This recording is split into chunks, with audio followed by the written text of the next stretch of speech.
Hey guys, and welcome back to Our Stars and Stripes and Maple Syrup. We have Jody Linskill from Utah with us again. Jody, thank you for dropping in. Pleasure. All right, guys, before we start, just remember to hit the like and subscribe button if you're on YouTube. If you're getting this on Spotify, anything else, just do the same thing, dudes. We want to be here for long term. Okay, Jody, we wanted you on last week, but we just couldn't work our shit out together. So fortunately, we didn't have to have you talk about the 5-1 hammering Thank God for against that. Stoke. Yeah. All right, we've covered that. We can move on, right? Yeah, done. We're good? Never happened. Okay. So Norwich City was today's opponent. Thought it was going to be a really tough game, and it proved to be difficult, but cracking result nonetheless. 1-0 win. Yeah, absolutely. How would you summarize it before we do a deep dive? Well, first of all, there needs to be changes. Last week, and we won't touch on it because it really sucked, but last week was a masterclass on everything that could have gone wrong, going wrong. Team selection was just bizarre. So with last week, we basically played one person in midfield, Dan Neil, and then we had 5 people in front of him. Dan Neil he has the potential to be an amazing player, but he makes mistakes, and he loses the ball, in dangerous positions, and that's what happened last week. And he just had no support. I felt so sorry for the guy last week. So it was good that this week the team selection was a little bit more solid. Mishu came back in.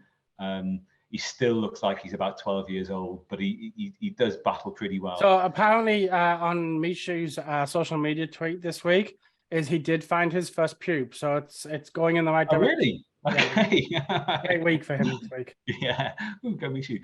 And I do like Bar. I think Bar has the potential to be a really good player as well, and apparently played really well for the Rezzies in the win against Stoke Rezzies, the under-21s. So I just felt that team selection was a little bit better. I'll jump in on team selection. I was surprised at how attack-minded we went against an Alex Neil side. Yeah. Given that the entire squad practically got promoted under Alex Neil, knows how he likes to set up, knows how he likes to break up a game, knows that he likes a high press. And then we seemed shocked when he deployed the high press. I don't think there's a single Sunderland fan worth their salt who saw that team sheet last week and thought, yeah, this is the right move. Everyone, when I saw that, I'm like, oh crap, this is not going to end well. Pritchard, I like Pritchard. I thought he was really great towards the end of last season, but he's an attacking midfielder, a very attacking midfielder. He's a number 10. So we just had we had 5 out and out attacking players, 1 midfielder, and then a defense. I really like Mowbray. I genuinely do. And anybody who thinks that, after last week's debacle, he should go, needs the head checking, in my view. No, I agree with you 100%. And he dropped the ball massively. It was, yeah. I think I probably owe Mowbray an apology. If you remember the beginning of the season when he was appointed, I said that this was about as inspirational as going to an orgy and getting a wank off your mum. Did you have to put images like that? Yeah, okay, let's just move on. It was just like, yeah, look, you get to come, but stop. Yeah. So it was, for me, it wasn't a good appointment. I just figured, yeah, he's going to do the job, but I've been pleasantly surprised with the way we've played under Mowbray. I like the way he's developing the team. Like, he's not going to get it right every week because it's a young team, it's an inexperienced team. Mm-hmm. But I will raise my hand up and say that, yeah, I was wrong. And I may well be in the Tony Mowbray fan club right now. Yeah, I know I am. And I thought he was just, I thought he was a bit Phil Parkinson-esque before, when it was being mooted that he was going to be appointed. And to be honest, I kind of knew nothing about him apart from, his Middlesbrough days. And, I knew he got promoted with West Brom, but what type of manager he was, I just assumed it was a real judging a book by its cover. He's a bit of a dour sort at the best of times. And I just assumed he'd just be like almost like a Howard Wilkinson, Parkinson. He just one of those No, I think with Tony Maybury, what you get is what you get when you hire Sam Allardyce. I think people think Sam Allardyce is a hoof the ball up and to a big man and hope for the best type of manager.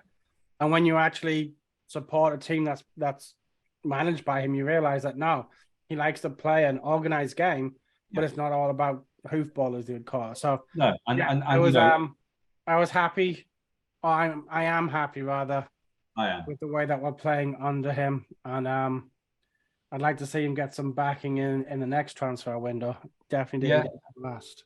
Absolutely, and we can talk about it later, I guess. But you know, he or even great managers get things wrong occasionally. You know, Jurgen Klopp last week was the greatest manager, beating local rivals or the biggest rivals 7-0, then lose to the mighty Bournemouth. They get it wrong, but he did get it wrong, and it did surprise me how obvious the team selection, given what you've said about Alex Neil and how Alex Neil likes to play and how well he knows our players. I just thought it was a really strange one, but you know, he's built up enough credit for me to. Yeah, I mean the fans that were saying that maybe it's time for him to go. Look, I'm not about denying any fan access to the stadium alike or telling them you can't support Sunderland, but fuck me. Yeah. I mean, seriously, it's almost as if you've blanked out the last 6 years of being a Sunderland fan. And now we've had a few wins and we look halfway decent. Now losing a couple in a row is the worst thing that could happen. Yeah. Like the knee-jerkness of some of our fans is just shocking. It's the way of the world, isn't it? The whole world has turned into this sort of, you know, instant success, instant knee-jerk. You know, it's bizarre. But I mean, with that in mind, I saw Watford lost yesterday, and if you're Chris Wilder, you got to be worried about your job today. Well, yeah. Do you want to be Watford? Watford have had the same number of managers. What was it since 2010? I think Justin posted it had 19 managers in a decade. Yeah, 19 managers, which is more than West Ham have had there in their history. You don't want to be Watford. You know, as I said, he's built up a lot of credit. He's done well with the hand he's been dealt, which is, you know, it's a project. It's not a finished article. He's also lost just so much experience. I mean, he's lost arguably our best players. You know, your best mate Corey Evans. So look, I'm in the Corey Evans fan club these days. I haven't criticized him in a long time. No. It took me a lot. I think it was the podcast we did after the Burnley game. Yeah. When we had Gordon Armstrong as our guest, and I just said, look, what are people seeing him? And he's like, look, you don't see it as a layman watching the game, but he's the one that's kind of keeping everything gelled together, keeping everything ticking in the engine. And so as you watch him, look, he's got the turning circle of the Titanic. He's got less pace than I have. Yeah. But whatever it is he does, you've not seen me run. I'm making some assumptions here, but you know, you hear last orders at the bar called, and that over that 20 meters, there's nobody faster. Okay. I'll take Usain Bolt on over those 20 meters. Well, we'll see that when we get to the tour in July. Well, maybe not. I'll watch you. We'll see. Prove me right or wrong. I know the last time we toured, the first time we toured against when it was the Carolinas, and so we did Delaware, North Carolina, South Carolina. We had a game against the Charleston Battery. And that was simply untouchable, that game. Okay. There you go. Yeah, I played well that game. I mean, it was hot as balls as well. I don't want to do that again. And that was 18 years ago. I know. I'm sure you were as busy you were 18 years ago. I'm sure I'm not. My kid turns 18 this week, and he was in utero when we toured last time. Yeah. So it's been a while. Yeah. But look, let's talk about the game in specifics. 1-0 win was really well worked out. I had a feeling when we scored that it might be the only goal in the game, despite the commentator saying that he'd be shocked if it was. I just thought that we'd defend, like we'd get that goal and we'd sit back and we'd defend, and pretty much what we did. Yeah. I spent, you know, I can't remember what time the goal was scored, 20-something minutes or something like that, 22 minutes or something. But that was a lot of clock watching there. That was, you know, every minute looking up. Are we at half time? Are we at full time? You know, but we scored the goal. I think I think it would have been a very different game had Geldhart actually scored that second goal, and they would have really had to come for us. And then you would have seen more goals, I think. But at 1-0, we're always going to be conservative. I think we defended really well. I'm a huge Luke O'Nien fan. I'm a bit of a Luke O'Nien fanboy, to be honest. And you know, there's lots of things missing in our team. We're missing physicality. We're missing a big striker. But before we jump on, let's talk about who we're missing. Because if you look at that starting lineup today, there was no Corey Evans, no Elliot Embleton, Ross Stewart, Adji Elise. Serkin's got persistent concussion issues. The Ahmad, Pritchard were both missing, although they may be back by the time we play Luton on Saturday. So that's 8 first-team players. I mean, those players, I mean, with the exception of Elise Serkin, where one or the other would probably play, they're pretty much our starting players. Yeah. Because you would have Pritchard starting behind Evans with Embo and Evans in the central midfield playing.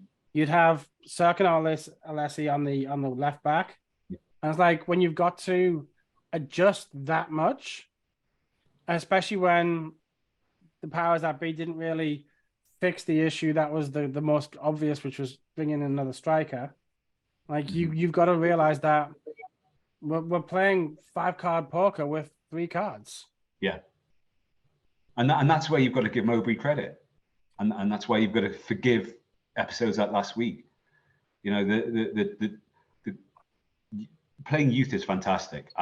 You know, the fact that this was a free hit this season and we've lost all those players has given us the ability to blood in these young kids, which and our whole new ethos, the project or the model or whatever you want to call it, is about blooding in, buying youth, getting youth on the premise that this is the best place for them to develop. And the only way they're going to develop is by playing men's football.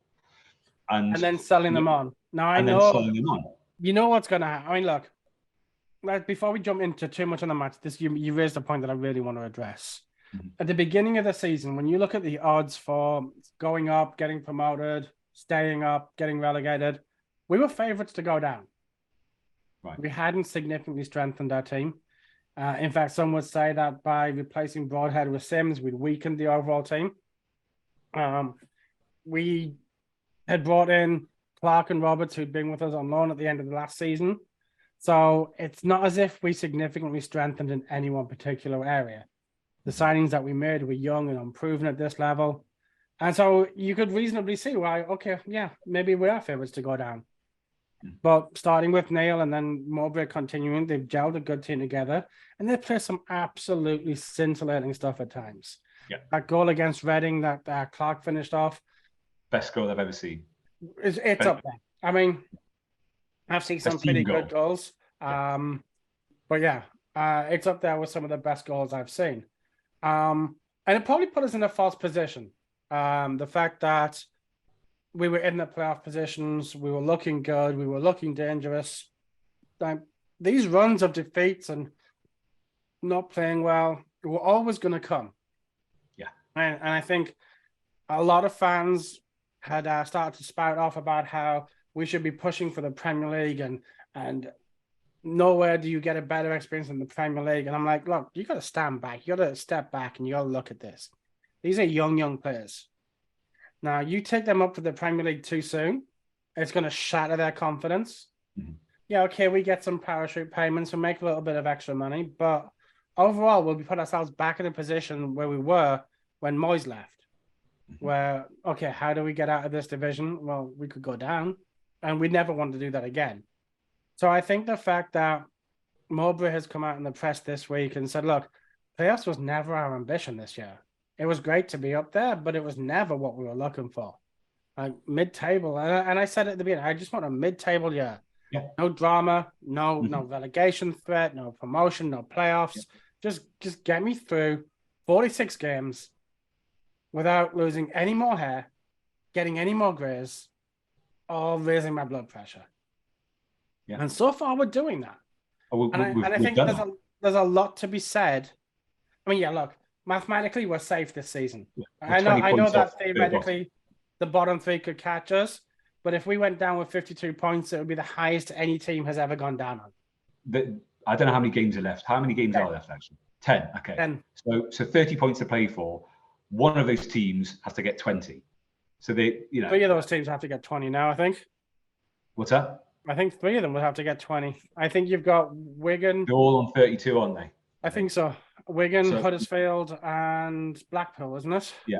So for us to get relegated, one of those teams has to get 20, and the teams in between us also have to do better than and we have to lose 10 games in a row. And we have to lose 10 games. Now, if Steve Bruce was our manager, entirely possible. Yeah. So it's not going to happen. We have got, arguably, and a lot of people argue this, almost a perfect season, because yes, I would never turn down promotion. You can't turn down, and you can't pick and choose completely. When you get promoted. No, I think for the long-term success of the club, yes, promotion would come too soon. Yes, we would get smashed. We'd be lucky to hit the low points that we got. It would be miserable. And as you say, our model is about blooding and moving on these players, and we are in the best position. And when I say arguably the perfect season, what I mean is these injuries, which are horrific and I'd rather have not happened, has meant that we have given these players more experience than they would have got anyway. We bought 3 or 4, young midfielders, none of which would have played if we had Embleton and Corey Evans and people like that. So it's really pushed the project on probably by 6 months to a year. It means that we've got 10 more games, 10 more free hits as well, 10 games where players like Ekwa, who was relatively poor today, but understandable because let's be honest. I mean, look, I'm not going to say he's not a championship player, but on today's performance, he was significantly out of his depth. He was, but the only way he's going to improve, this is only his 3rd ever taste of men's football, and before this season he'd never played it before. So, like all these players, they're all going to need you look at Mishu. Mishu's played a few games for PSG. You look at Bar. Bar played a significant portion of last season in the 2nd tier for Le Havre. They've played men's football, so they're further on than someone like Ekwa, who has played 0 men's football up until a few cameo appearances this season. So you can't judge. I'm not saying that he's a writer. No. I'm not saying, but what I'm saying is he was the one low point in today's game, in my opinion. Yes, yeah, he was disappointing because I've wanted him to come on because I thought he was what we needed, and evidently he's not ready to be what we need yet. No, I mean, look, we brought him in. He hyped himself up as being a box-to-box midfield player who likes to get forward and score goals, who likes to put a tackle in, and there were 3 instances. There were 3 instances. You certainly can't judge the bounce of a ball either, because he got done by a couple of bounces. But what I'm saying is that these next 10 games, given that we're not mathematically, but we are pretty much safe. We have the ability to take the Bars, the Michus, the Hajis, the Ekwas, all the Jewies, all these players who are kind of part of this overarching model that we're trying to push on with. We're going to be able to give them just experience that they wouldn't have had if we were pushing for promotion or we had a full strength team. So, in terms of getting Speakman to where he wants us to be, which is in a position where in a year or two's time, these players have intrinsic value, whereas at the moment they don't have much value. We're doing really well. So I'm not a happy clapper, but I'm also not a doom monger. I think this season was always going to be a free hit. If we got promoted, great. If we didn't, fine. As long as we didn't get relegated, and as long as we didn't embarrass ourselves, and we haven't. I've enjoyed this season thoroughly. I've enjoyed games more this season than I have for a long time, more than all the seasons in League One. I hated League One. We played some great football. We're seeing improvements in the squad. All we need to do is see some learnings with the recruitment team, and for them to understand that the overall experience and player profile needs to be considered a little bit more than it has, and positions. No, I agree with you. I look. I think in an ideal world, Emborn and Evans wouldn't have been out injured, which would have given the ability to give Mishu and Bar and Lahaj and Ekwa 15, 25, 30 minutes at the end of it, towards the end of the game, and allow them to come on when other players have more tired legs. Yeah, I get that. It probably wasn't the right time for Ekwa. It was and look, Norwich are a quality team. I'm not gonna turn away from that. They've won the last 3 weeks. We've lost the last 3, so yeah. So I mean, the fact that he came in and didn't look great. Yeah. Like, I'm not going to say that he's not ready for the first team, but he was the one downside in the game today. But I still think there's a lot of potential there. I think from speaking with West Ham and Chelsea fans that I know back home, he should do quite well for us. Yeah, I think so. I also don't have a bad word to say about Gelhardt other than he missed the sitter. Right? I thought he played well. His link-up play was really good, and you can tell he's a bit short on confidence, and you can tell he takes things to heart a little bit the way Mishu does a little bit. A misplaced pass on social media then, because some fans are slaughtering the poor kid. Yeah, Look, he's 20 years old. He was brought in to play off of a big striker in Stewart. Yeah. And then the day after he signed Stewart, which is his Achilles tendon, is out for the season. Yeah. Today was, I thought he played well. I would have given him, like, I don't know, a 7 out of 10. I mean, he should have scored. There's no doubt about it. He should have. Yeah, he should have scored. And yeah. And I think it's one of those situations where if he's playing well and he's confident, instead of blasting the ball at the keeper, he could put that to the side. And but we've even with Stewart only playing, I think, 13 games, and admittedly he scored 10 goals in those games, we're still the 4th highest scorers in the league. We do score goals. We last week was a real blip, hopefully, and we don't often concede that many goals. We'll be fine. We are fine, and we will be fine, over the next 10 games. I'm happy with this season. I'm frustrated with certain things, but I'm happier with the current club, team, everything than I have been for a number of years. I mean, if you look at the stats in the table right now, you're right. I mean, there's only Burnley, Sheffield United, and Middlesbrough who've scored more than us this season. Yeah. Obviously, we want to concede less. We're conceding more than a goal a game at the moment, which is something we have to address. And I think with an Evans in like an experienced head in that center of midfield that's just holding things and making things tick, then yeah, maybe we wouldn't have lost 5-1 against Stoke. Maybe we wouldn't have lost some of those games where we've struggled. But you know what? That's all part of the game. You have an injury-prone older professional. You expect them to get injured. I mean, we were lucky last season, and not so lucky this season. Yeah. But yeah, I mean, overall, like, I've enjoyed the season so far. I really have. And look, as anyone who knows me will tell you, I'm normally the most pessimistic fan in the world. No. It's been known. But even this season, Justin in the NASA chat. It's like, that almost sounds like optimism from Freda. And I'm like, I've noticed a significant upturn in your optimism levels from 0 to slightly above 0. So yeah, listen, as I said, I am happy. I think content is the best word. I think we're in a good place. The club is moving forward, not at great pace, because this is, evolutionary, not revolutionary. We're not flush with Saudi blood money that we can chuck at any player that we want to. We are building slowly for the future. There are aspects of the club that I would like to see improve quicker, and it's more off-field things. There are aspects of our recruitment that I'd like to see addressed or readdressed. We've signed 1 permanent striker in 4 transfer windows, and that was Ross Stewart. We never had any cover for Corey Evans, any natural cover, and then he got injured after the transfer window shut. So there are deficiencies, but he got injured before the transfer window shut.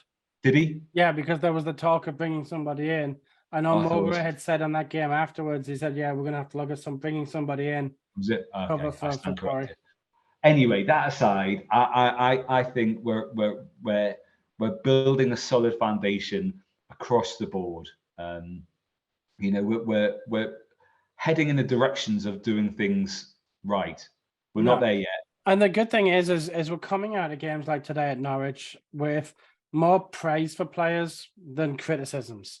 Yeah. And for so long, it's just been, okay, even before the podcast, when you'd bullshit with your mates, it's like, what's such and such doing? Or why was such and such in that position? Or why isn't this person getting back? And why isn't this person getting forward? And look, I got to give standout mentions today to the central defensive duo, Ballard and Bath. I thought they were outstanding today. Yeah. Luke O'Nine's going to get all the praise because he kissed a player. I'm a Luke O'Nine fanboy. What can I say? I think we're a better team with him in it. I'll tell you what it is I like most about O'Nine. It's his absolute shithousery. Yeah. He does the stuff that nobody else wants to do. So he'll make the tackles knowing he's going to get booked. He'll try and wind up the opponents, as you saw with the kiss this afternoon. It worked. He wound them up. But also he's nothing flash. He's never making his mouth go. He just gets on with it. And he does it with a smile on his face. And it's like and you need, you know, in a youthful side, you need, I mean, I think he's like 27 now. I always think Luke O'Nine's young because he looks young, but you know, he's 26 or 27 now. He's got experience of multiple positions, and Luke O'Nine gets better every time he spends a significant amount of time in a new position. You know, he was great in central defence, and that's made him a better all-round player. I think great might be an overextension. He was solid for like a 5'6" or 7 inch or 5'8" inch central midfield player. So I take your point, but also I was speaking of fanboys. It's my admiration for our Captain America is well known. Look, I like Gooch. I think he's a fantastic player. I've always been a huge fan of it. I used to you know, listen to and watch the under-21s, and I remember Lyndon Gooch coming through, and you know, having an American in our side was kind of quite cool. Obviously, before I lived here, but I've followed him all the way through, and I like Lyndon Gooch, and a bit like Luke O'Nine, he's a little annoying shitbag, and that's a good thing. But he's a little annoying shitbag with no quit in him. That's what I think we've missed at times. Yeah. Because look, I love watching Roberts and Clark and Ahmad. Great players. Run forward. Yeah. But what annoys me about them is they stay down when they haven't been fouled. Yeah. Whereas Gooch just gets up and runs back and tries to win the ball back. Both those players will run through a brick wall for Sunderland. Yeah. And that's what I want to see. You know, I always go on about my favourite player being Kevin Ball. And Kevin Ball was a massively flawed, but unbelievably, his attitude. No, I love Bally, but Bally was a bang average footballer. At best. At best. If we're being kind. Yeah. But he was like, he had players that were just so, he would make them into like, it's what because it sounds weird, but like that mentality that Bally had would inspire players around him, which effectively made Bally a better player because it's what they call here when you talk about the quarterback position in NFL, you know, the intangibles, the things that you can't necessarily measure, but when put together, it makes him a great player. You know, you look at Tom Brady and so, and I know we shouldn't probably be talking about NFL, but I am now obsessed by it. But you know, I'm wearing an NFL hoodie. Yeah, there you go. I've got my youth stuff. Anyway, but you know, statistically, when you look at this, his combine and what he did before, he was not a great player, but he had these somethings that make him the greatest player. And I'm not calling Ball the greatest player, but he had these multiple little intangible things that when you put together cumulatively make him a great player. And you look at a little bit of players, especially, I mean, I can talk NFL as well because I watch quite a bit of it, but you look at, now the name's gone from me, just quit, retired. Atlanta was Houston. Defensive player. TJ Watts. Yeah, Watt. Yeah. Watt was a walk-on at his original university. Quit to go to be a walk. Oh, sorry, he got a full scholarship at one college, then quit that college to be a walk-on at Wisconsin, where he always wanted to play. Was redshirted his first year and then dominated after that. And he's left again this year. He's clearly a first ballot Hall of Fame. Yeah. He was a beast, and it's that, as you say, it is that little bit of extra, whether it's mentality, whether it's leadership, whether it's coaching. It's lots of little things that add up to something that other players don't have. Other players that are clearly more talented just don't have, and so I think that's what Luke O'Nien brings us, and Lyndon Gooch has got a little bit of that as well. And I just think we've missed that, and we missed that a lot last week. I know O'Nien came on. Hello. Hi.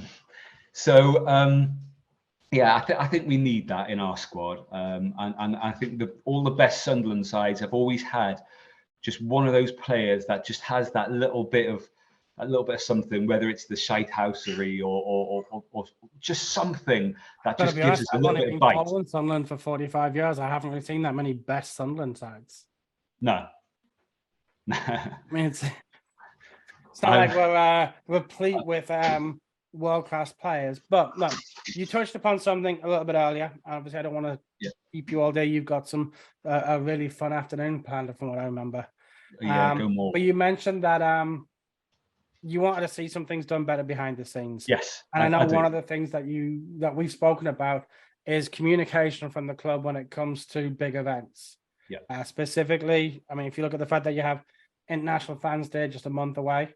Yeah. You have the USA Summer Tour now, where we're playing in San Antonio, Albuquerque, and Raleigh, I think it is. And it's just the way the club piecemeals information out, rather than getting everything and kind of ducks in a row and then sending out a full itinerary. It is amateur hour at times at the club. It is, and that's where, it's from an administrative perspective that we are so far away from the Premier League. We are still a League One club when it comes to the administrative side. So, if we break that down into sort of subsections, let's look at the International Fan Day, which is something that I've wanted to do for ages. And obviously we had COVID, so none of things like that didn't happen. But things were released sort of piecemeal and took a long time we knew it was happening, but we just didn't get any details.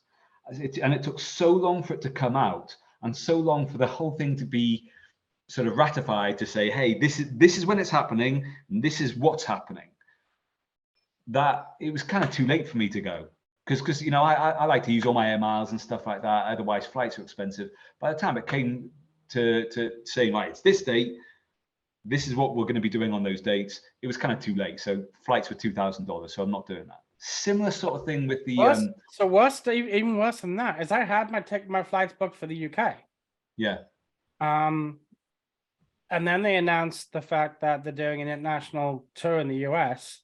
Yeah. And I can afford to do one or the other. Yeah. So I'm like, okay, well, I canceled the flight in the UK, and those miles will go towards my US flights, and I get to see 3 games in the US, and I get to see 2 new states. Yeah.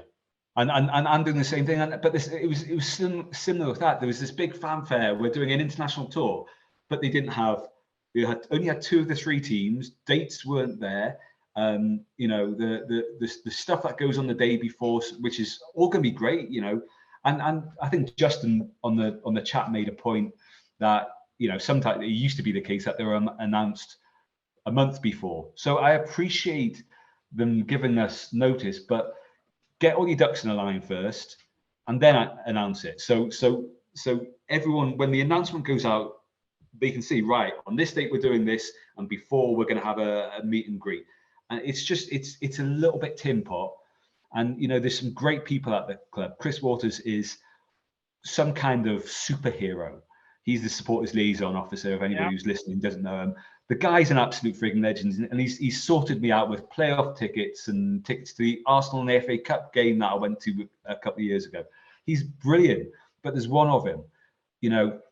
But again, going back to what I was saying before, I am seeing improvements. So I don't want to dwell on it too much. We are poor administratively now, but they are hiring people. They're hiring people for the ticket office.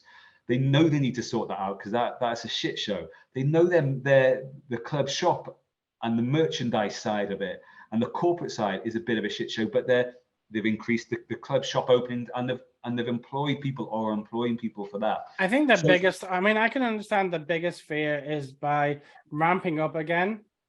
If shit goes south, they got to lay off, and I understand the reticence in doing that. I get that, yeah. But you've got to have a bit of faith in. Yeah, I mean, look, we get 40,000 people in every other week. Yeah. We've got to act that way as well. Like, so it's just with like the announcement with cashless tickets. It's a sensible move. It's the right thing to do, but it was done without the consultation of the fans groups, which is what. But again, I don't think that there needs to be like. So I'm not of the generation where the fans need to be involved in decision making, but they just have to be notified in a timely manner. And look, the club have come out and said, look, paper tickets are an outdated situation. Moving forward, we're going. Was it RFID or whatever it is they're using? Yeah. Most people got smart, and okay, look, some people don't have smartphones. No, and the club will have to work something out for those fans who want a season ticket but can't afford a listen, I go to lots of sporting events. I go and see RSL. I go and see the Utes. I go and see the Jazz. I go to concerts and gigs all the time. I haven't had a paper ticket in 4 or 5 years. So yeah, but I do have a smartphone and I am tech savvy enough to be able to operate it. I understand that. I understand the drawbacks, and you know what? Yeah. Maybe you have one gate in each stand that's old-fashioned for the older fans. Yeah. But I mean, my dad's 70. He's got a smartphone, and he can practically nearly use it. My dad's 87, and he's got a smartphone. I mean, he tries to sort of, change the channel on the TV sometimes with it, and when the phone rings, he opens the microwave. But sometimes he can use it. But there was a bit of a furore about that, and I get people are frustrated, but I think that was another one of those people just like to be pissed off about something. Yeah, this is a new thing. This is a change. Like the old fella who was boycotting at the stadium. I mean, like, dude, just I didn't care. Really, I didn't. There's people at the club who will help you out.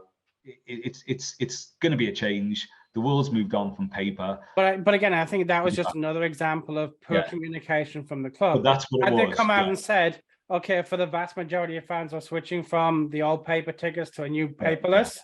However, we understand as a club in a region, it's a depressed area, there will be gates available to people who can't afford a smartphone or aren't technologically savvy enough to do that. And so you give people that advice, ability. And at one point you say, okay, look, enough's enough. Like now we'll close those doors off as well.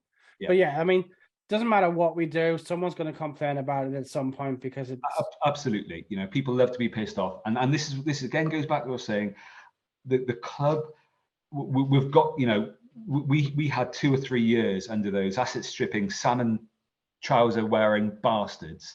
And they literally took everything that was working in the club and just threw it away, took all the staff away, took all the the officers, Black Cat's house.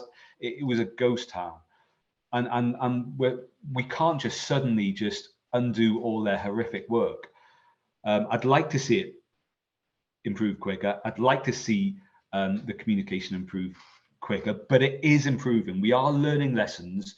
We're learning lessons by making too many mistakes at times, but we are learning lessons, and the club does seem to be open to suggestion and open to. Sorry, my dog.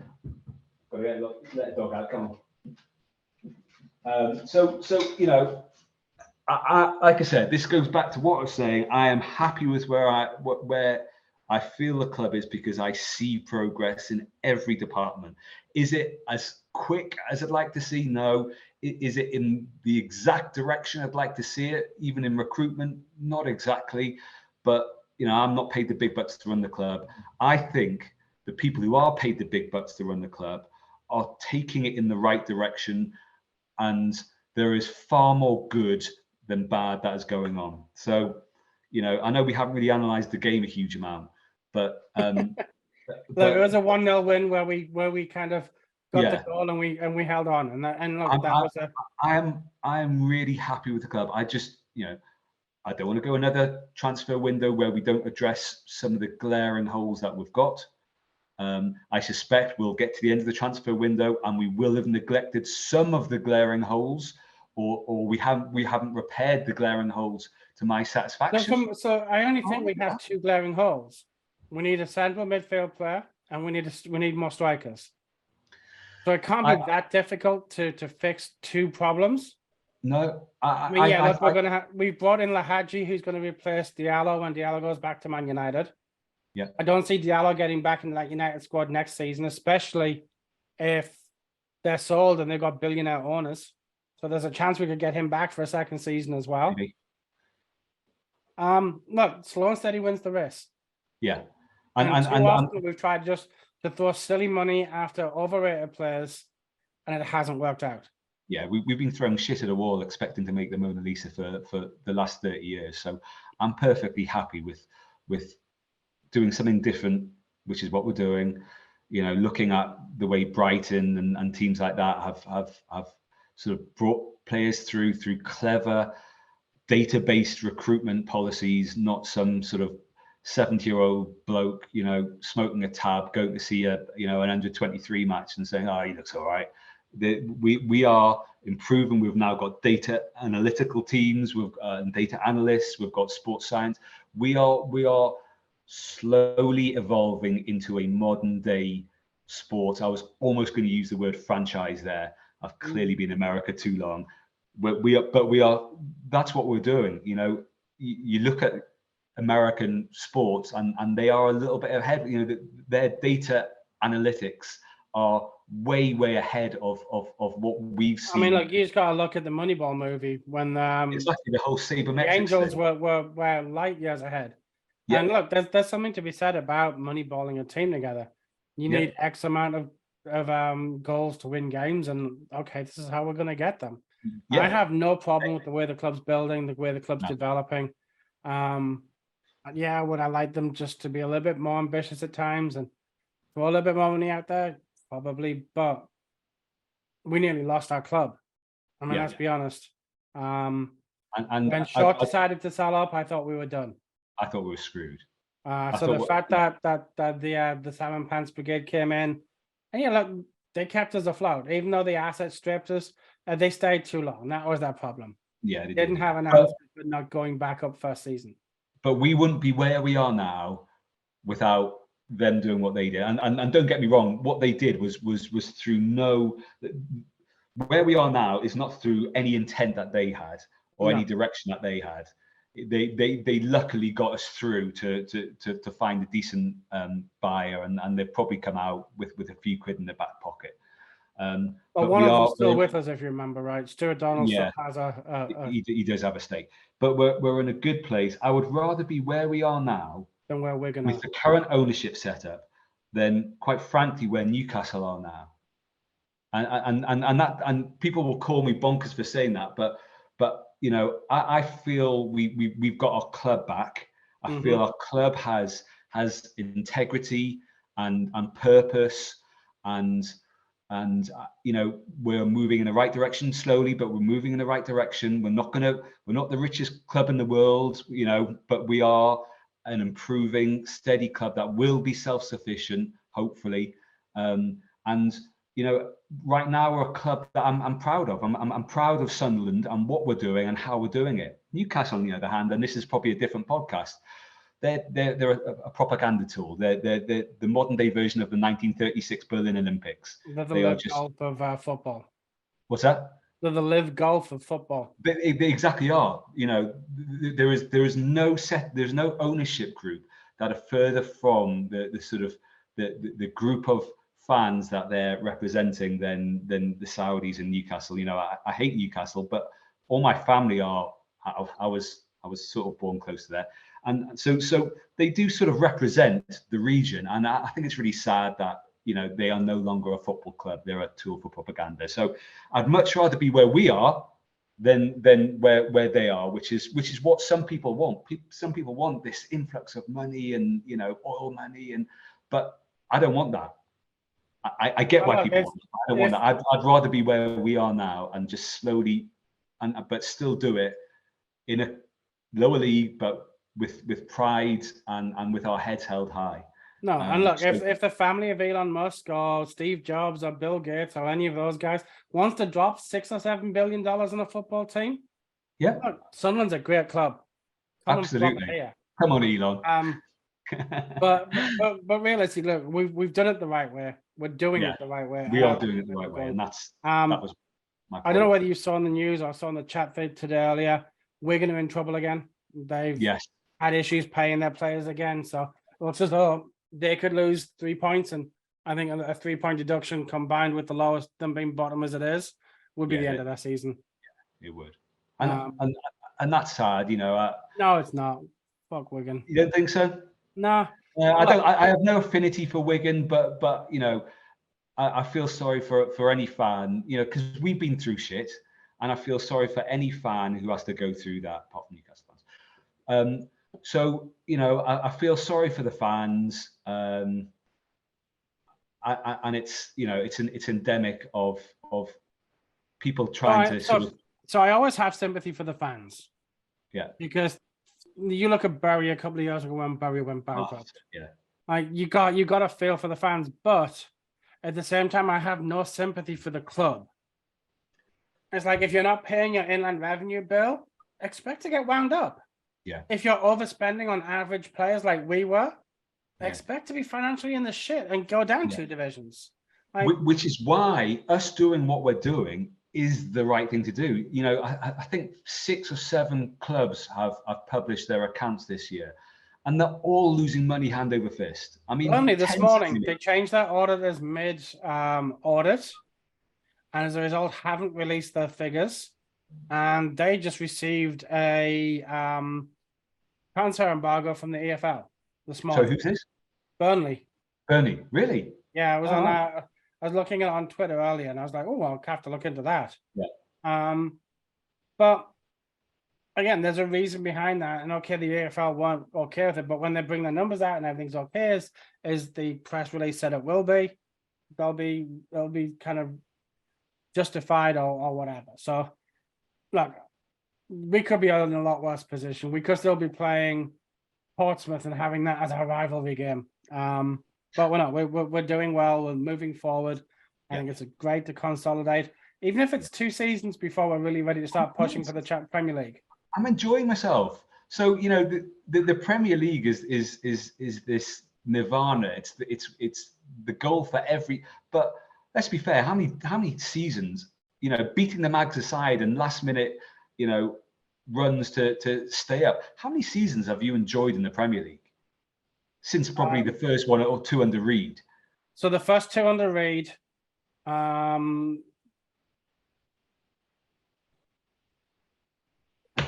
few good runs, you know, the Sam Allardyce, the Gus Poyet, great escape. But even then, it was only I only enjoyed the back end of the season. Yeah. And Poyet and Allardyce I think I would have loved Sunderland under Sam Allardyce if Short had just had a little bit more patience. Yeah.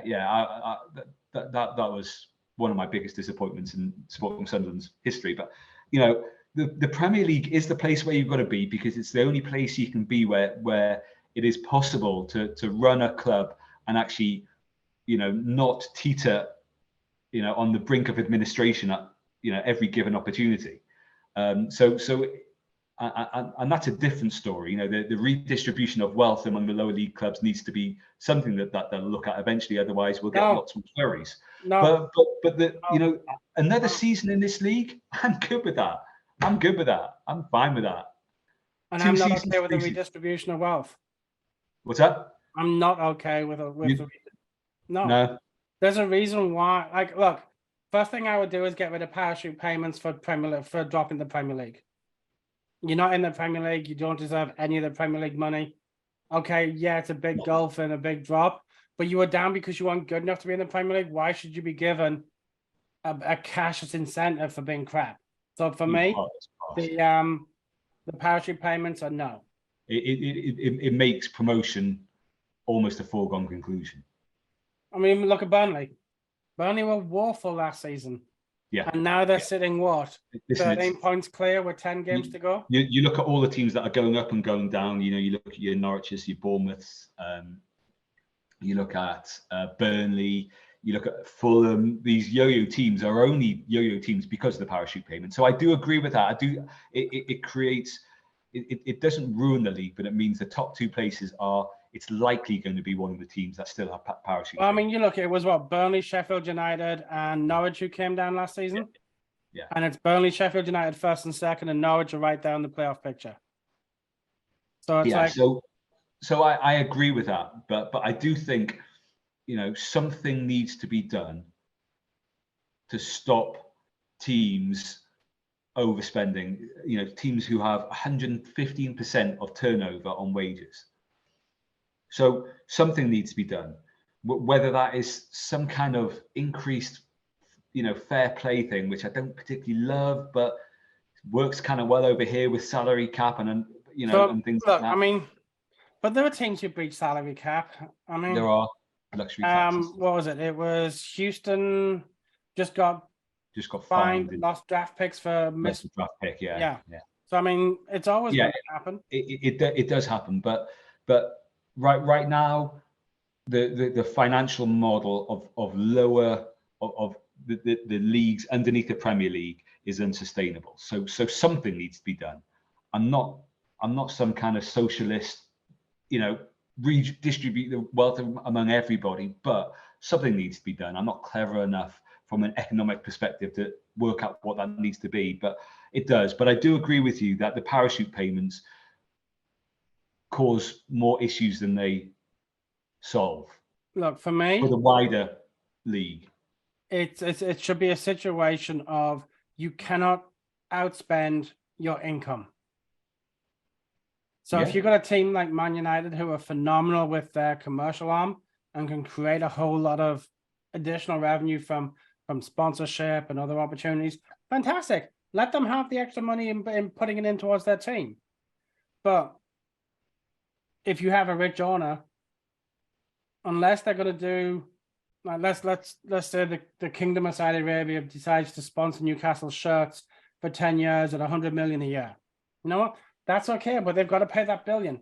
Even if they sell up, they're still committed to that spend. I don't care I care how you make your money as far as humanity is concerned, but I don't care how a club generates that income. So if it's a case of Bill Gates buys a club and Microsoft are now the name sponsor of the stadium, of the club, of the academy, and he's able to chuck in a whole load of extra money that way, fantastic. It's just not a loan to the club the way that Short was doing with us. Like, your chairman cannot loan the club money. It's either, look, I'm putting this money into the LLC or whoever owns the club, and now that's there to spend, but I can't claim it back unless it's through dividends or whatever it is. But owners loaning clubs money is what gets a lot of clubs into problems. Yeah, it does. Yeah.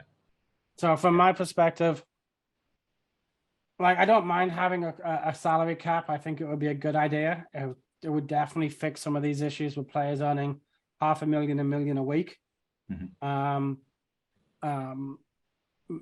You look at professional sports in America, you don't have any really dirt poor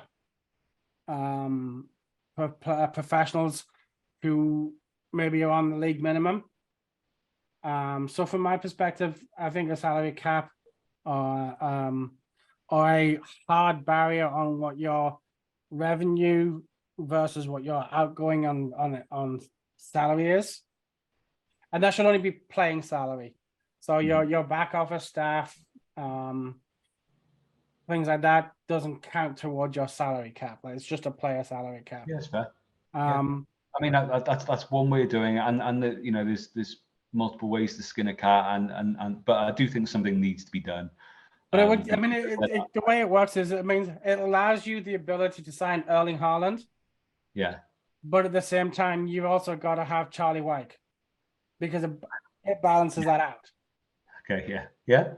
It's what NFLs do. NFL teams or NBA teams do. They sign their sort of marquee player, their quarterback, or their, whatever it is, their LeBron James or Daniel Tom Jones. Brady, and then everybody else, the offensive line has to take a little bit of a hit or something like that. So it